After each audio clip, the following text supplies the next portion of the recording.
A segunda parte da segunda temporada de Wandinha acabou de sair na Netflix. Por isso, hoje proponho que a gente revisite o filme que tornou tão popular a personagem, vivida pela icônica Christina Ricci.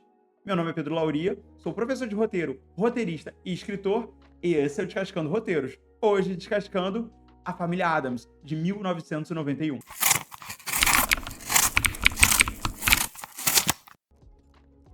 Como é bom, né, ver nesse mundo de filmes de herói que tudo tem que ter uma história pra começar, o filme que já começa começando, né? Não precisa explicar que existe uma mãozinha, ela já tá aí, assim, a gente já conhece esse personagem logo de cara. E o filme, logo na primeira cena pós-créditos, de abertura, ele já estabeleceu o conflito. Que o Gomes está procurando o irmão dele, né? Que é o Fester, o tio Chico. Muito rápido, né? Muito rápido. A gente acabou ficando muito acostumado nesse cinema Marvel, em que a gente tem que ver a história de origem, que todos os personagens têm que ser explicados para então a gente poder ver a ação acontecer. E aqui não, a gente já vai entendendo quais são as relações desses personagens enquanto a narrativa já se revela na nossa frente, né? O Gomes está procurando o Fester, o irmão dele, independente se você conhece ele ou não. E aqui já cortou para Vandinha, né? Vamos ver a cena dela.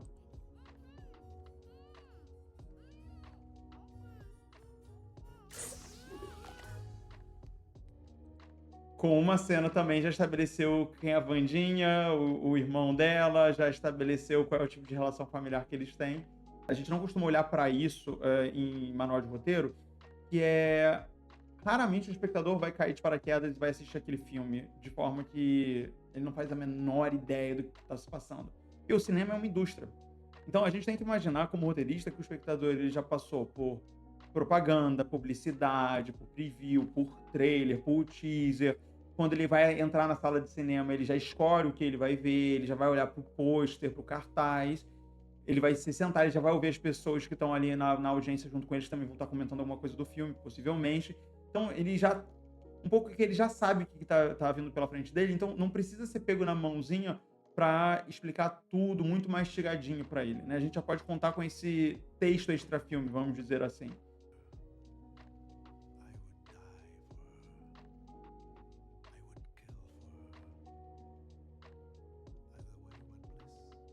Cara, é muito legal, pô, em 3 linhas de diálogo, num monólogo muito simples, já estabeleceu perfeitamente quem é o Gomes e a relação dele com a Mortícia, né.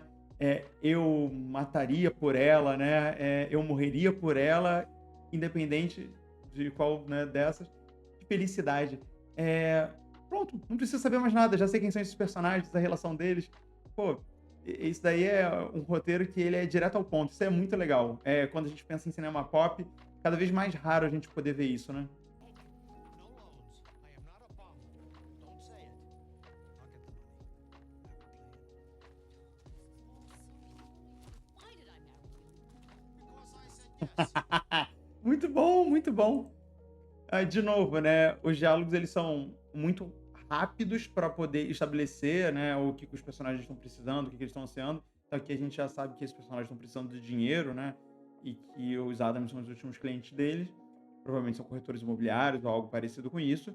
E ainda tem uma piadinha muito boa, né.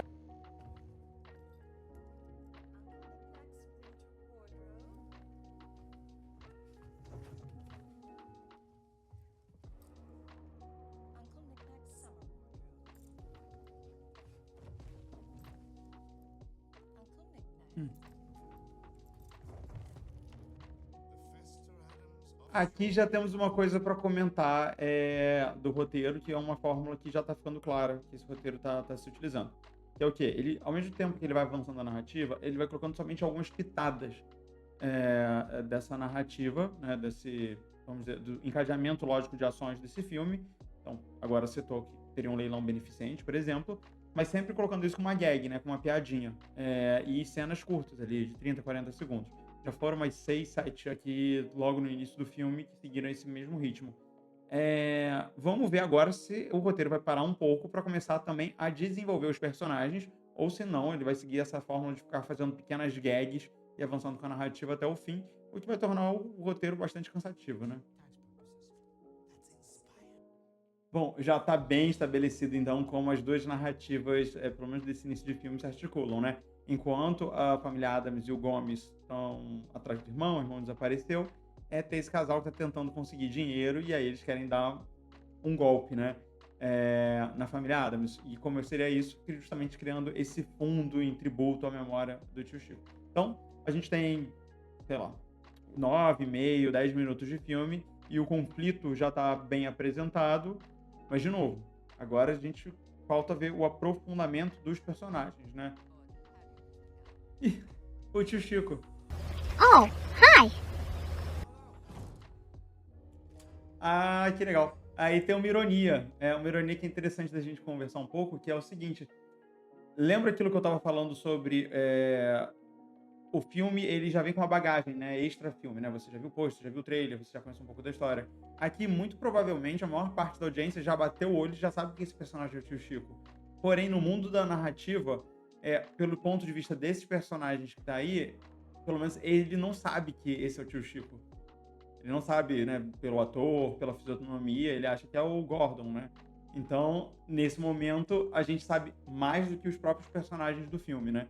E a gente também já sabe que o tio Chico não tá desaparecido. Aconteceu alguma coisa e agora, provavelmente, o roteiro vai explicar a história por trás do desaparecimento dele. Bom, é um recurso que eu acho preguiçoso, mas aí a gente já sabe que o personagem finalmente entendeu que esse é o tio Chico, né?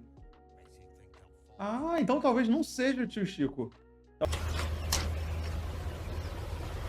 Wait a minute. Who are you? Talvez seja só um golpista, né? Uma pessoa que ironicamente muito parecida e eles usaram o mesmo ator. Aí, nesse caso, eu, como espectador, fui enganado, né? Mas vamos ver se é isso ou se é alguma lavagem cerebral que o tio Fester sofreu e por isso que ele tá agindo assim. Missing for 25 years. He and Gomez had some sort of a fight, and Gomez feels incredibly guilty about it. He'll tell you anything. Just ask. It's foolproof. It had better be. Now get out. It's gonna be great. Obviamente, é uma cena super expositiva, né? Ela estabelece exatamente a briga que aconteceu com o personagem do Gomes e o tio Chico lá atrás. Ela estabelece que o Addams tem dinheiro, então eles podem tentar dar um golpe nisso. E eles estabelecem esse plano de tentar enganar o Gomes com esse fake tio Chico. Diálogos expositivos não necessariamente são ruins, né? Apesar de a gente ter essa percepção, né? E os manuais de roteiro geralmente falam sobre isso. Eles são principalmente ruins quando eles não fazem sentido, né? Quando claramente dois personagens deveriam saber sobre o assunto, estão conversando sobre aquilo para o espectador entender o que está acontecendo, né? Mas nesse caso aqui é um personagem explicando para outros dois personagens que não sabem sobre a família Addams sobre o que aconteceu e sobre o plano que ele está na cabeça. É factível, né? É realista que esse diálogo aconteça. Então, apesar de ser um diálogo expositivo um pouquinho meio óbvio, ele ainda é eficiente, ele é funcional para a trama. Esse já é um diálogo expositivo que já não faz sentido, já é um diálogo expositivo problemático, porque assim, se eles fazem isso todos os anos, ela não precisa contar para os outros personagens que estão à mesa que eles fazem isso todos os anos, né? É auto-evidente, né? Então é um diálogo que, na verdade, é para o espectador saber que aquilo é um rito natural desses últimos 25 anos. Bem preguiçoso. Good evening. I am Dr. Tinderschlaf. Vamos parar aqui um segundinho porque tem algo legal. E isso não é só direção de atores e nem só direção, porque o roteirista também tem que dar conta disso. Esse é um reaction shot, né, ou uma cena de reação em que a gente está vendo o rosto desses personagens né, reagindo à chegada do tio Chico. Mas olha como cada personagem reage de uma forma diferente, né? A gente viu o Gomes super emocionado, mas vamos olhar os outros, né? A gente tem a Mortícia com uma cara muito mais séria, né? E pouco emocionada, ou seja, como se ela não estivesse comprando essa história logo de cara. A Wandinha com uma cara extremamente desconfiada. E o Tropeço também com uma cara parecida com um desses dois personagens. Enquanto isso, a avó, o Pugsley, né? O Feioso, eles estão com uma cara mais de iludida, né? De inocência, de felicidade, vamos dizer assim. Então, já demonstra que essa família ela não reage de forma todas iguais. Cada personagem tem a sua personalidade muito bem marcada aqui, né? Who would have thought the Bermuda Triangle O roteiro tá começando a ficar um pouquinho repetitivo nas suas fórmulas, né? Porque por enquanto a gente tem, por exemplo, uma cena de café da manhã aqui, que seria um ótimo momento para a gente entender um pouco mais da relação desses personagens. Mas por enquanto são só piadas envolvendo o estranhamento desse impostor que tá se passando pelo tio Chico com os hábitos dos Adams, né? E são várias gags diferentes, mas acaba ficando um pouco repetitivo. E até agora a gente não tem nada sobre, por exemplo, a relação do tio Chico com o Gomes. Tudo bem que ele acabou de chegar, então dá pra passar esse pano. Mas vamos ver se o filme vai fazer isso bem, né? Aqui o roteiro faz algo que é até engenhoso, é divertido pelo menos, né? O fake tio Chico tava ali pensando em alguma desculpa para poder rondar pela casa, e aí o Gomes falou: não, não vamos rondar pela casa agora não. Ou seja, parecia que tava jogando água, né, nos planos do impostor. Mas não, né? Ele, não, a gente vai direto pro cofre hoje. E aí você é pego de surpresa porque a vida dele foi facilitada, né? Obviamente outras coisas devem acontecer que vão atrapalhar os planos dele, mas é mais uma piadinha. Mas, de novo, o roteiro ele vai colocando uma piadinha atrás da outra. Por mais que a narrativa esteja avançando, a gente não está tendo o acompanhamento do aprofundamento e desenvolvimento desses personagens, né? Eles ainda são somente estereótipos. Bom, então a piadinha é essa, né? O cofre, na verdade, é uma espécie de men's room, né? O quarto dos homens desses personagens. Vamos ver se agora os dois estão sozinhos. É uma grande oportunidade para desenvolver esses personagens. Vamos ver se isso vai acontecer ou vai continuar somente com as piadas.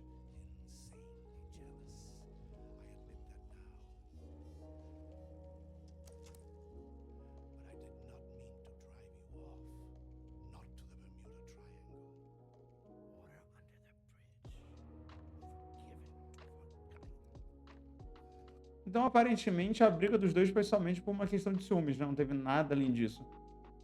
Ou inveja.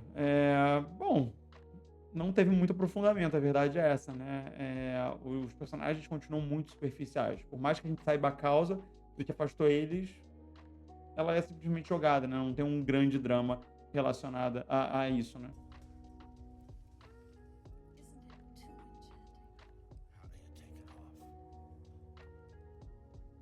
Agora o Gomes já começou a desconfiar, né?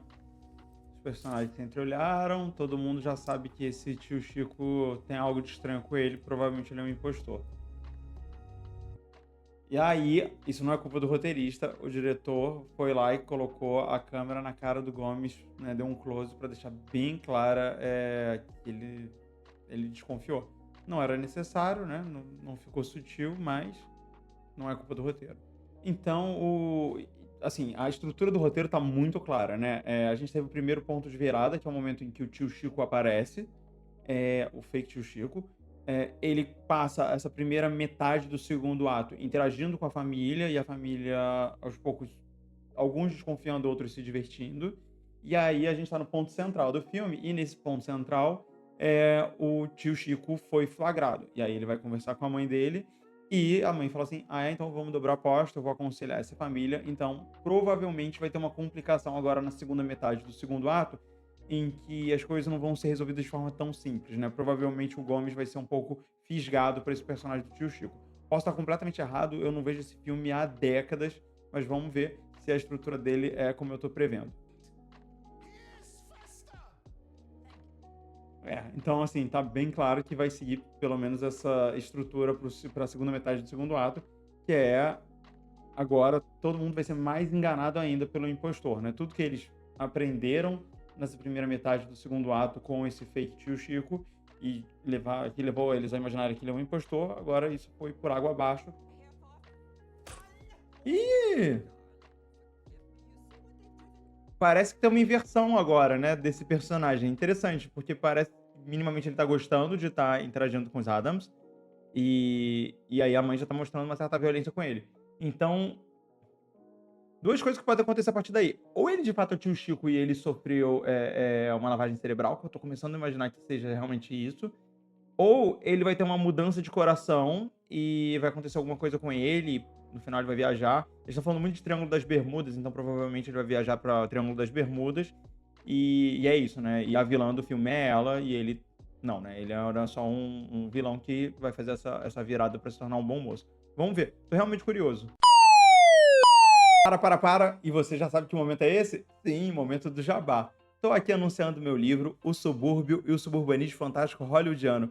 Esse livro conta um pouco daqueles filmes da década de 80, como ET, Goonies, Gremlins, e a relação deles com a formação da classe média estadunidense e também do sonho americano. Ficou interessado? O link para comprar tá aqui embaixo na descrição. Também aproveitando para pedir para vocês se inscreverem no canal, né? E, dito isso, vamos voltar a descascar aquele roteiro? Essa virada de coração realmente aconteceu com o personagem, né? Ele já tá se sentindo culpado por estar enganando a sua família. E ao mesmo tempo o Gomes, pelo contrário, né? Tá querendo reatar com ele. Então, agora ele quer se afastar e o Gomes quer se aproximar dele. Isso é legal porque tem uma inversão, né, da relação desses personagens. Porque se mais perto da metade do filme o que a gente estava vendo é o Gomes percebendo que ele é um impostor e querendo de alguma forma ameaçar ele ou deixar ele desconfortável para ir embora da casa, e ele maluco atrás do cofre, agora tem essa inversão. Ele, né, esse impostor, ele quer se afastar porque ele não quer causar mais mal a essa família, e o Gomes, pelo contrário, tá querendo aproximar ele porque foi enganado e acha que de fato ele é o tio Chico de verdade.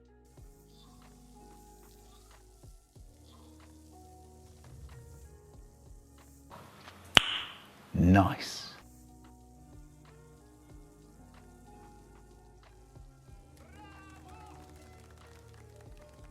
Ai, que legal. Bom, a cena fofinha, né, dos irmãos se batendo com a esgrima e, enfim, aí ela sangra e vai morrer. Mas o mais legal daqui, na verdade, é ver que o desenvolvimento de personagem que começa a acontecer é com esse impostor, que agora eu tenho quase certeza que, de fato, é o tio Chico, porque não faz sentido desenvolver um personagem tão secundário assim, né, que não pertence ao núcleo familiar dos Adams. E olha como ele tá empolgado, ele tá feliz, né? Olha como mudou a perspectiva dele em relação à família. Isso é desenvolvimento de personagem, né? Não precisa nem um grande diálogo para isso acontecer, é só o convívio dele.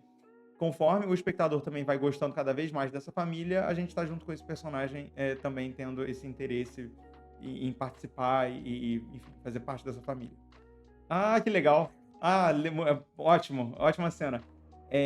Bom, a gente acabou de ver, né? Eu falei do desenvolvimento do personagem do tio Chico, né? No momento que ele agora quer fazer parte da família Adams, ou minimamente ele gosta da família Adams. Então a situação se inverte agora, porque agora ele tá com a Wandinha, e a Wandinha sempre desconfiou que ele fosse um impostor, né? Ela tinha certeza que ele era um impostor. Só que agora ele quer convencer ela, não mais pra roubar o cofre, mas porque ele sente um carinho por ela, ele não quer decepcionar a garota de alguma forma. Então, veja, a mudança de consciência de um personagem sem que o outro saiba torna o roteiro, muda as articulações do roteiro, deixa a narrativa mais interessante e já leva o que eu imagino que vai ser o ato final, que é ele decidindo se vai fazer parte ou não dessa família e se essa família vai abraçar ele ou não. Bom, eles vão fazer essa festa de despedida pro tio Chico, com certeza vai ser uma série de gags cômicas para mostrar os outros personagens da família que ainda não foram mostrados, mas também ajuda a ter um desenvolvimento de personagem, né? Porque provavelmente ele nunca teve uma festa feita pela mãe dele, né?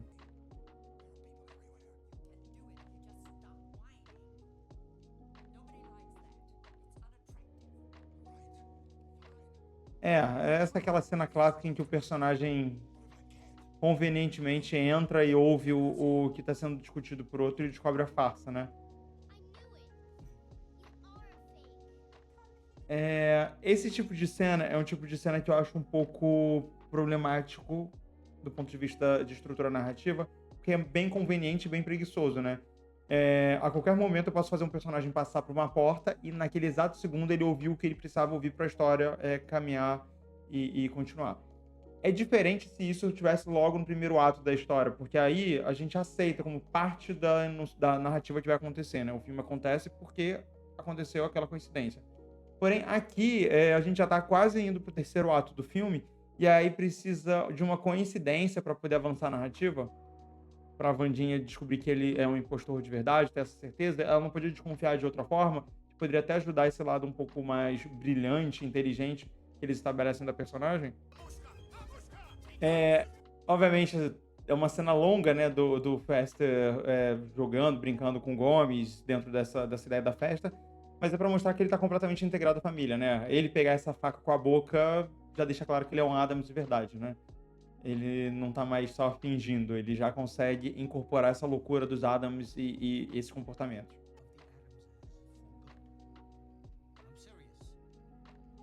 What can I do for you? You are gonna love this. Ah, eu odeio esse tipo de cena. Esse personagem tá falando com um vizinho, né, dos Adams, que é o juiz, enfim, que apareceu pouquíssimas vezes no roteiro, ao longo da história. E aí agora, quando ele é conveniente, o personagem vai lá e vai conversar com ele, algo que a gente não vê. Provavelmente isso vai aparecer daqui a umas 2, 3 cenas e vai afetar a narrativa, né? Qual é o grande plano desse personagem. Mas é um recurso um pouco preguiçoso, né? Porque aí fica bem claro que esse juiz foi colocado ali como vizinho dos Adams por conveniência, né? É, já entendemos o porquê desse juiz, né? Uma ordem de restrição, justamente. O personagem arrumou um jeito legal, juridicamente, de fazer com que o Gomes e o resto da família fiquem fora da casa.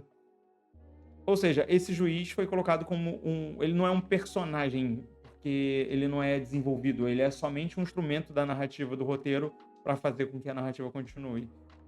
A gente, como roteirista, tenta evitar ao máximo, né, fazer esse tipo de personagem, porque fica muito óbvio, né, quando você começa a olhar por trás da estrutura do roteiro, para que aquele personagem tá ali, né? Nunca é por acaso. E aqui tá bem óbvio o motivo.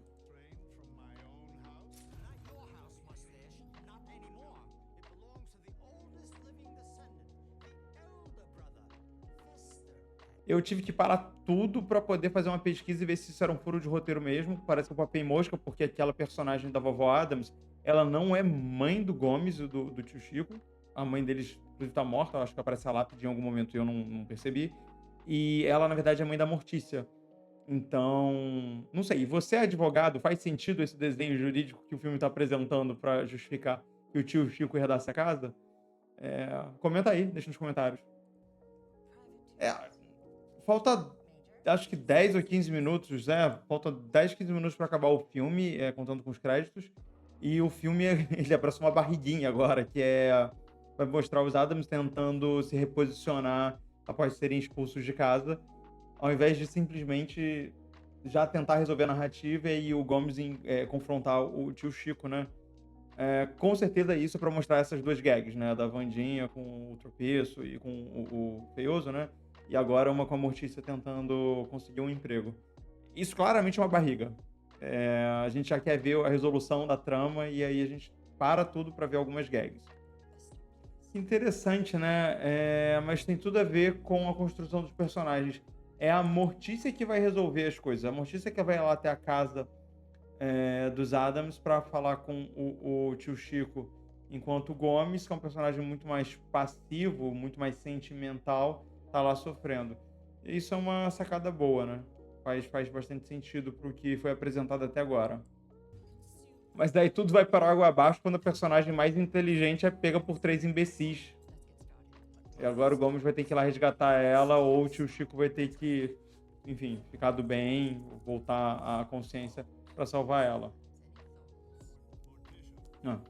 E aí a mãozinha é quem vai ser responsável por avisar o Gomes de que ela foi pega. Isso não é de todo ruim, porque faz com que todos os personagens, ou os principais personagens da família, tenham alguma utilidade para a resolução da trama, né? Ajuda a construção de um sentimento de família e não torna eles somente apetrechos para deixar a casa divertida. Eles têm funcionalidade na trama, né? I should have left you where I found you. Agora a personagem da mãe vai irritar o tio Chico e ele vai ter essa mudança de coração.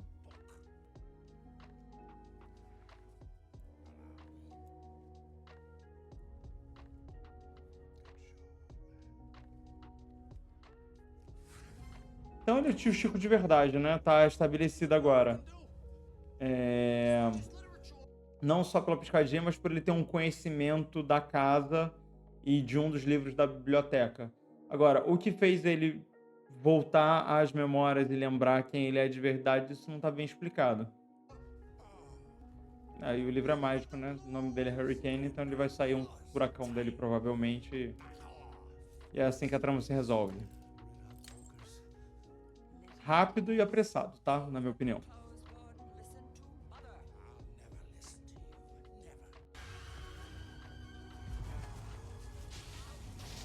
Ai. Ai, meu Deus. Claramente o choque que ele tomou na cabeça é o que vai resgatar a consciência dele, né? Mas assim, se ele já tava tendo lembranças, por que não deixar ele lembrando aos poucos? Pra que precisa ter esse elemento faltando, tipo, 3 minutos pra acabar o filme, que um raio bate na cabeça dele e ele sofre um eletrochoque e vai lembrar de tudo, né? Agora o tio Chico faz parte da família, né, como um todo. E, bom, e o beijo final, né? Faz sentido. Bom, vamos lá. Família Addams. Lembrando de você se inscrever no canal, antes de tudo. Mas vamos pensar que é um roteiro da década de 90 para crianças, mas que ele não precisava ser tão simplificado quanto ele é. Ele é muito corrido, a narrativa ele tá sempre pulando de um lado para o outro. A gente não tem um desenvolvimento tão grande dos personagens, mas os atores são bons, as atuações são legais, o cenário é muito bonito. E, infelizmente, acho que o que temos de mais fraco aqui é o roteiro. O roteiro não acompanha toda a produção que foi feita ao redor do filme.